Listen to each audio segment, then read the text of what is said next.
Hello students, today we shall discuss sources of historical information. Now sources can be divided into a number of groups such as literary texts, epigraphy, numismatics and archaeology. Today we will only talk about literary texts of early medieval India. Now, sources link the past and the present and serve as the mainspring of historical information. Every age has contemporary accounts as well as visible markers in the form of monuments which frame a narrative that comes down to us. History encompasses human civilization in all its multiple dimensions. It is essentially a continuous dialogue with the past. This continuous engagement between the past and the present forms the crux of historical inquiry. As I said before, literary texts, epigraphy, numismatics, and archaeology are the tools that historians use as sources. Interpretation of these sources enables the historical past to be revealed to us as clearly as possible. As research continues, more and more information and nuances come to light. Therefore, history never remains static. Also, we must remember that the interpretations of these textual sources are related to the existing values that drive society at the time this analysis is done. Now let us look at Indian historical traditions. In notions of history prevalent in India, the term itihasa brought within its fold all historical traditions, including the Puranas. Apart from that, there was the Indian tradition of the Akhanya, or the historical narrative, the Itivritya, or the narration of events, and the Vamsacharita, or genealogies of royalty, which were there in ancient India, or ancient Indian civilization. There was also a second tradition, the Bharat Akhanya, which metamorphosed into the Mahabharata and told the tale of the conflict within the Paurava dynasty. And this actually extended the stretch of history in ancient India. According to A.K. Warder, the Indian idea of universal history perhaps emanated from this. Now let us look at some biographies, right? Now there existed a range of biographies of emperors and regional kings that may be collated as historical evidence. In fact, Romila Thapar agrees that biographies, along with official inscriptions and narration of events, all contained elements of historical narration. A biography, in fact, carried within itself certain dramatic elements by glorifying a particular monarch. And monarchs were very eager to figure in these biographies because these literary works would give them a degree of immortality. So the biography became a principal tool of actually looking at the contemporary through the prism of a key figure of the times. The categorical approach of the biography also made it more akin to historical interpretation. Now, according to A.K. Warder, Harshacharita was the epitome of a biography in prose. Around this time, we also have Sandhakar Nandin's Ramacharita. This was the story of Rampala, the Pala king, but the author also told the story of the epic hero Rama in an oblique way. So what we find here is slesha, or duality of inference, which was endemic to this text. Vikramankadeva Charita was another famous work by Bilhana. Its focus was the Chalukya king Vikramaditya VI of Kalyani. We can talk about another very famous epic. It was a poem. It was called Vikramarjuna Vijaya, and it was written by the famous Kannada poet Pampa. This highlighted the achievements of a Chalukya feudatory of the Rashtrakutas. A work is extremely important to historians because it has references to the contemporary historical scenario.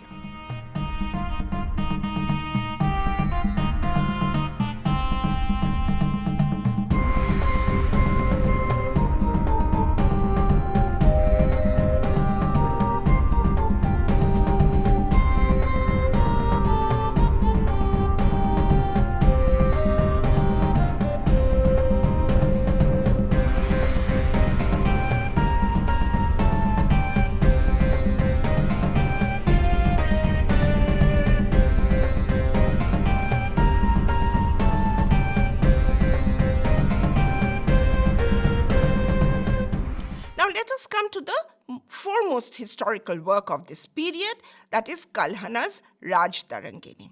It was the most famous work of this time. Now, Kalhana had certain precise ideas of history. He put a lot of importance on the objectivity of the historian, and therefore he was a strong critic of the work of his contemporaries. Kalhana himself was very discerning about the sources that he used for writing his history. He, in fact, looked at land grants. He looked at other documents which he was privy to as he was the son of a minister. He actually gives us the history of several dynasties of Kashmir. Kalhana also relied on archaeological remains like coins, inscriptions, monuments, etc. for the reconstruction of the history of his land. However, we must remember that his writing had a surfeit of kavya rasa. So the lyrical quality of his writing was very important at this time. Now, if we talk about mediums of expression during this period, we can say that Sanskrit was the most important language that was in use from the early Common Era, right? So Sanskrit gradually transcended ethnicity and locality and went far beyond the boundaries of the Indic space. Sheldon Pollock tells us that Sanskrit, in fact, moved forward from being only a religious and a sacred language to becoming a literary and political form of expression. Sanskrit inscriptions, such as Prashastis, as well as the Kavya, the Mahakavya, the Nataka, define the progress of the language. However, we find during the early medieval period, in fact, as the medieval progresses, we find that this domination of Sanskrit was gradually being challenged by the rise of local languages.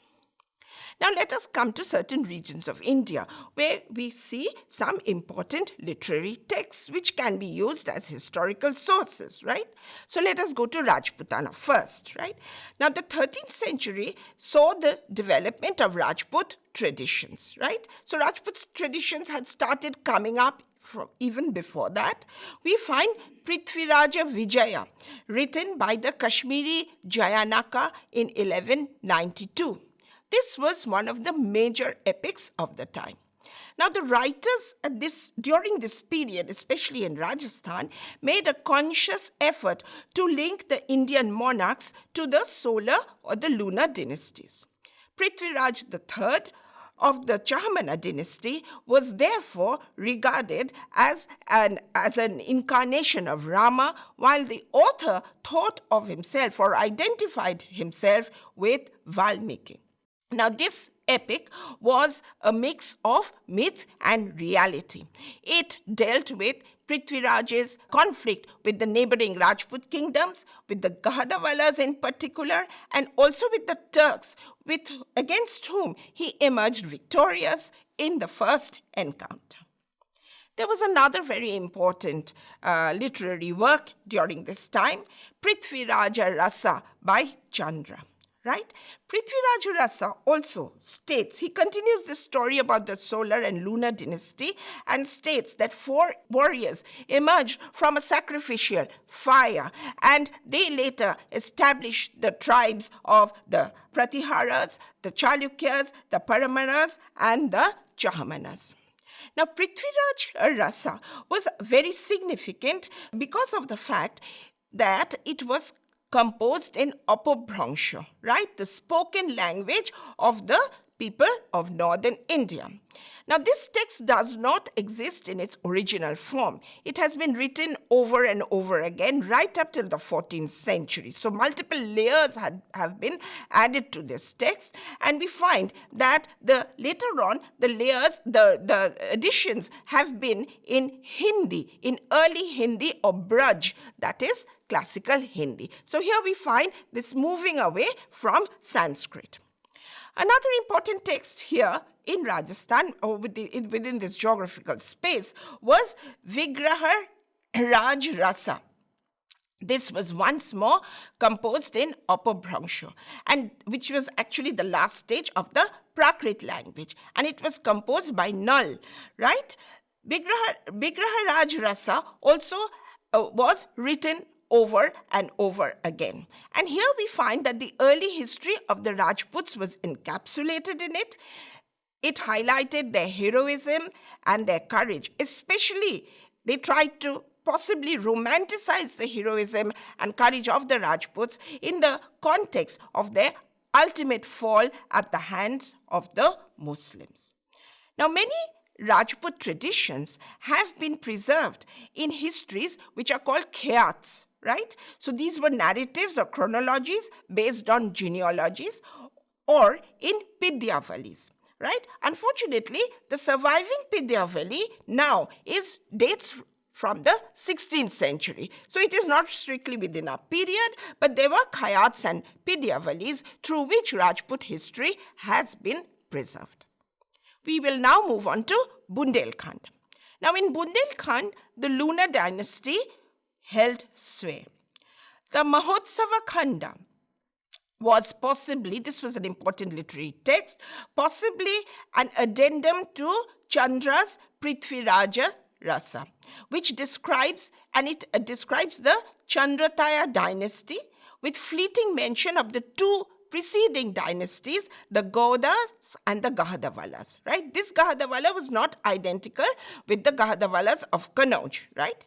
Now, this literary text actually underscores the fact that the Chandrataya dynasty was Brahmin and lunar, right? And Mahotsava Khanda vividly describes the way Prithviraj Chamana captured the city of Mahotsava or Mahoba in 1182. Another text, very valuable because it was written in the local dialect or the Bundeli dialect, that was Allah Raso, right? It was composed by Jagnayak Rao and who was in the court of Paramdin, the Chandrataya king. This book suggests that the generals Allah and Udal pulled off a major victory against the Chahamanas in their initial encounter. Bundelkhand later on passed on to the Bundels, right? Possibly a solar dynasty that had descended from the Gahadavalas. We are now going to move towards Gujarat, right? So Gujara country or Gujarat, which is actually Saurashtra, had many collections in its Jain libraries at Anahilapura or Patan. Right? Now, the Jain scholar Hemchandra was very important. He wrote a historical epic in 2 parts in Sanskrit and Prakrit. So, Divya Rasa contains the history of the Chalukya dynasty and its founder Mularaja, 942, down to Siddharaja, who was from the 12th century. So, we find a history of the Chalukyas from the 10th to the 12th century here. Here, he highlights that Kumarapala was very interested in Jainism. So this is the high point, one of the high points of this written work, that Kumarapala was interested in Jainism. There was Somprabha, who was the author of Jina Dharma Pratibodha, written at the end of the 12th century. There was Someshwara the Brahman, who composed Kirti Kaumudi, which was about Vastupala. Here, the history of the Chalukyas was written at the beginning, before he actually goes on to Vastupala. Jinabhadra wrote Prabandhavali. Jinabhadra was a contemporary of Vastuvala, and we find that his book spans the history of the Satavahanas in the earlier part and then goes on to the Chahamanas of Rajasthan and the Chalukyas and the Paramaras who came later. Merutunga wrote Prabandha Chintamani in 1306. This gives us a history of the Gujaras. It had many anecdotes of Vikramaditya, Satavahana, Bhojavan Pratihara, and other Paramara kings, Munja and Bhoja. So it narrates stories about various kings during this period. It also talks about Lakshmana Sen of the 13th century, Prithviraj Chauhan, Jayachandra, etc. Now, apart from biographies, we can identify a book, Lekha Paddhati, right, which was composed in the 13th century in Gujarat. And this actually contained legal documents. Both Sanskrit and Prakrit were used here. Now, apart from the biographies, there were other genres, right, like the Vamsabali, the Buranji, the Sthala Purana, and the Mahatma. These have also been used as sources of information. These presented a diverse range of intellectual output from which aspects of the historical could be garnered. Recently, poetry, folklore, and other literary styles and categories are regarded as integral to reflections of the contemporary. So even poetry, folklore, and other literary styles have been collated as historical evidence. Maybe not political history, but social and cultural history. Now, if we look at the history of Kalinga, we can say that that the story of Kalinga has been preserved through its Vamsavalis, both in Sanskrit and in Uriya. There was Madala Panji in Uriya, which was very important. This records a number of transactions, and one section deals with kings and is named Raj Charita. Written at the behest of the king Anantavarman V of the Ganga dynasty in the 12th century, this chronicle has been very carefully preserved by temple priests. Apart from this, Vasudeva Ratha composed a Kompu, which is a mixture of prose and poetry to describe the history of the Ganga dynasty. Sanskrit Mahatmyas on sacred places also help to preserve the cultural symbols of Kalinga.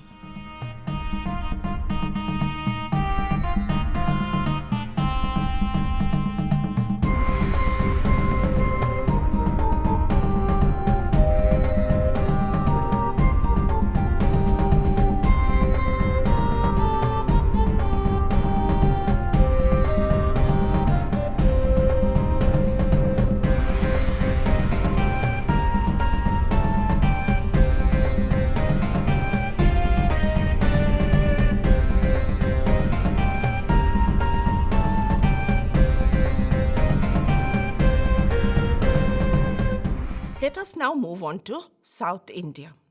There was a profusion of historical writing in South India.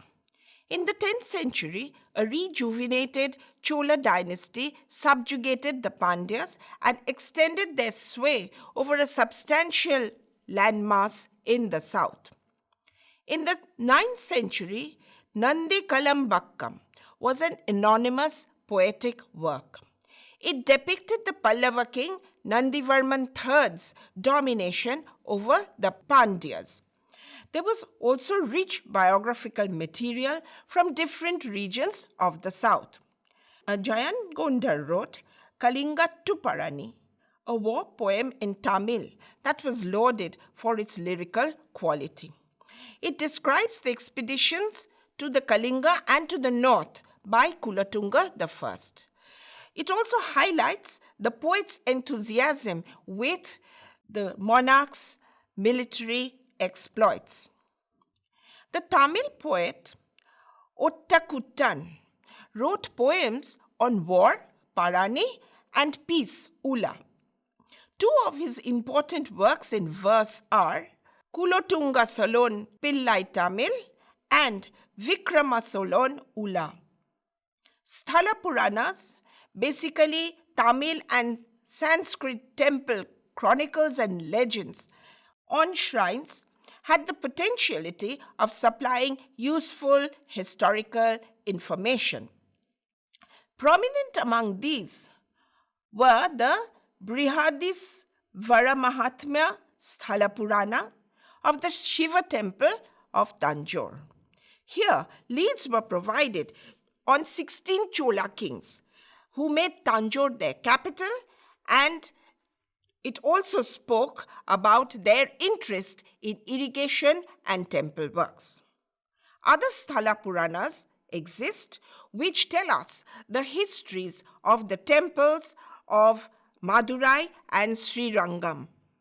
Kerala and Karnataka too had prolific written material.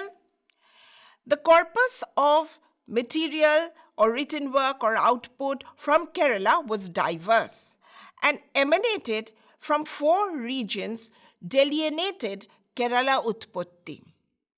This was a compilation of different themes which were preserved orally and through written work. In the 11th century, there is the very important literary work Musaka Vamsa by Atul. It tells us the story of Ramaghata, the king of Musaka, who had been anointed by Rama. This work is very important because it talks about social changes, especially it hints at the coming of the matriarchal system. Goddo Karnamrita is another biography of the Hoysala king Someshwara, who ruled between 1236 and 1254 and was written by Vidya Chakravartin II. Vidya Chakravartin II hoped to emulate Banabhatta's literary style. This was written in 1252 and begins from the time of Someshwara's father, Narasimhan II. In the 14th century, Vidya Chakravartin III composed Rukmili Kalhana. This was the study of his own forefathers as well as of the royal family. We find that a number of Sthala Puranas also existed. They are there in the script, the names are there in the script, and they represent the historical works of the region. These were composed in Kannada. Andhra country had a peculiar history, political history. In the 7th century, the Chalukyas extended their sway over Andhra and emerged as the Eastern Chalukyas.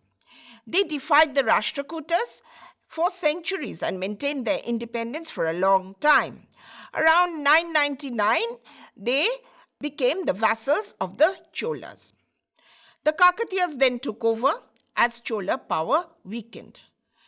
However, in spite of Muslim invasion, around 1300, the Muslim invasions came in 1310 and 1326, Andhra asserted its independence and called its dynasty Rashtrakuta or Reddy. They then continued to be known as Vema.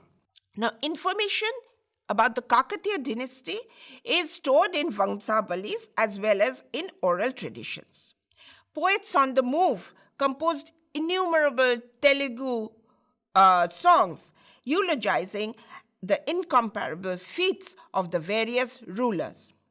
Anthologies of the very popular poems were put together later. Srinath was the court poet of Vema. He was the most renowned poet of his times, though his work came at a time which is a little later than our period of concern. Now, I would like to discuss Sheldon Pollock's views about Sanskrit in a nutshell here at this point, right? What we can see from the above narration of literary texts in early medieval India, we find that India had a rich repertoire of regional languages. So, prolific literature was composed in multiple regional languages. So, Sheldon Pollock has a theory regarding the rise of the regional languages which actually challenged the cultural hegemony of Sanskrit. He describes this phenomenon as the vernacularization of South Asia, emphasizing that the use of the local language was a deliberate choice of the literati, right? These people actually wrote in the vernacular as a conscious decision to resist the larger reach of Sanskrit at this time. So, literature in regional dialects gradually, according to Pollock, transcended boundaries, leading to what he calls cosmopolitan vernacularism. The localization of the written word in the backdrop of the universal appeal of Sanskrit is illustrated by the rise of Kannada. The change was first noted in inscriptions and then gradually moved on to literary texts during the period of the Badami Chalukyas and the Rashtrakutas.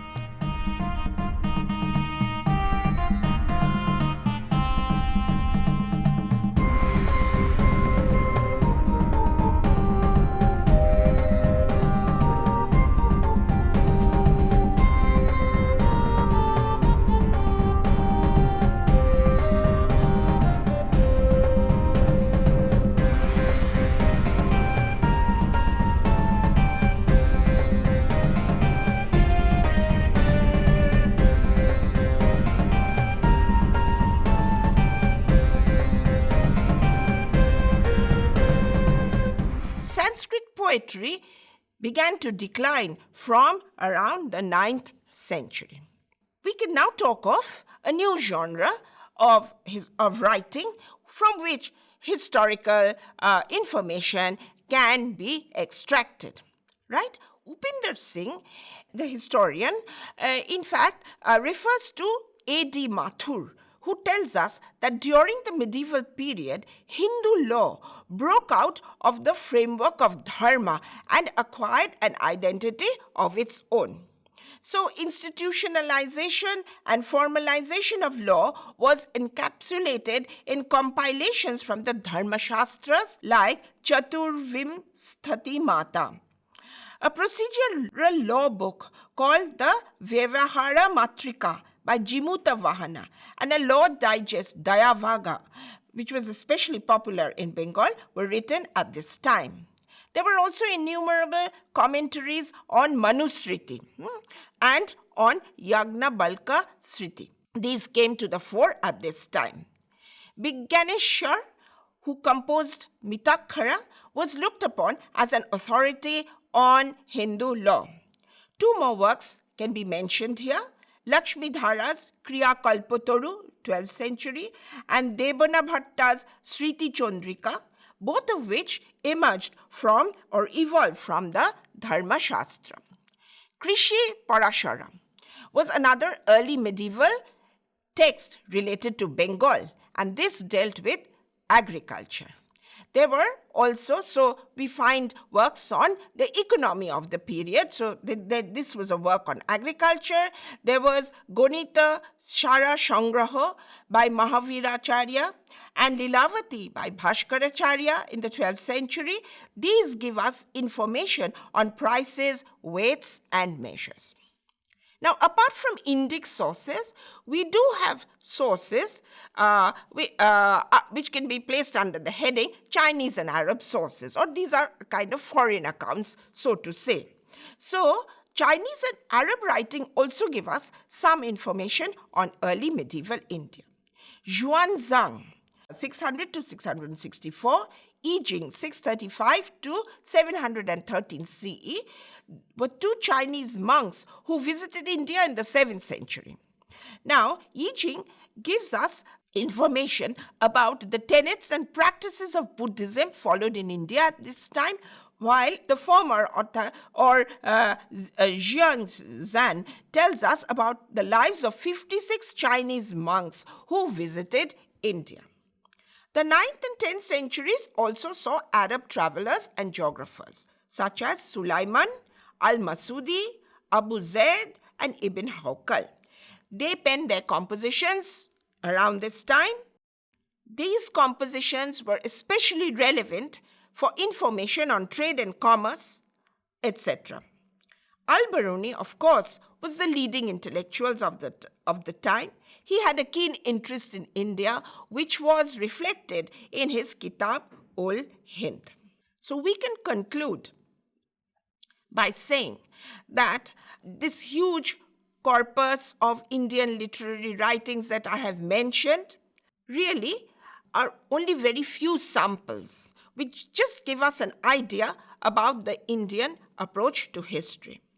However, we find that much of this literature, or some of this literature, in fact, has been dismissed by modern historians, especially European historians, as pivoting more on the literary and rhetorical rather than on the historical.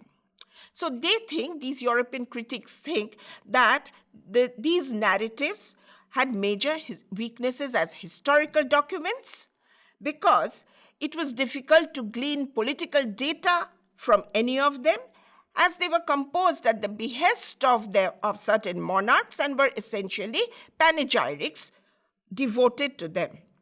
Most of them were unable to discern the kind of evidence that they were dealing with.